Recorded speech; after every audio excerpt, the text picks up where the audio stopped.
One eternity later. Tablet expire అయిపోయింది. మీరు కూడా నాలాగా ఎక్స్పైర్ అయిపోయిన టాబ్లెట్ వేసుకుని టెన్షన్ పడుతున్నారా? అయితే మీరు టెన్షన్ పడాల్సిన అవసరం లేదు. ఎందుకంటే ఎక్స్పైర్ అయిపోయిన ప్రతి మెడిసిన్ పాయిజన్ కాదు.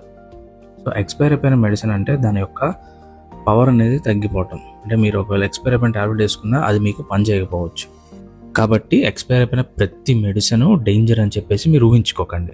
కానీ ట్యాబ్లెట్ స్మెల్ వచ్చినా, లేదు అంటే అది కలర్ చేంజ్ అయినా, సిరప్ థిక్ అయినా, సో ఆయింట్మెంట్స్లో ఆయిల్ అనేది సపరేట్ అయినా, ఇలాంటి విషయాల్లో మాత్రం మీరు అలాంటివి వాడద్దు. ఎస్పెషల్లీ యాంటీబయోటిక్స్, సిరప్స్, ఆయింట్మెంట్స్, అలాగే ఐ డ్రాప్స్ ఖచ్చితంగా అవాయిడ్ చేయండి.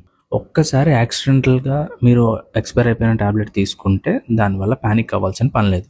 కానీ దానివల్ల మీకు ఇచ్చింగ్ కానీ, వామిటింగ్ కానీ అట్లాంటివి ఏవైనా మీకు సైడ్ ఎఫెక్ట్స్ కనుక వచ్చినట్లయితే వెంటనే డాక్టర్ని కానీ, హెల్త్ ప్రొఫెషనల్ కానీ కలవండి. ఫైనల్గా నేను చెప్పింది ఏంటంటే, ఎక్స్పైరీ డేట్ చూసి మెడిసిన్స్ వాడటం 5 నిమిషాల పని. కానీ హెల్త్ ప్రాబ్లం వస్తే మంత్స్ సఫర్ అవ్వాలి. సో ఫాలో ఫార్మర్స్ కుడ్ని such more valuable awareness tips.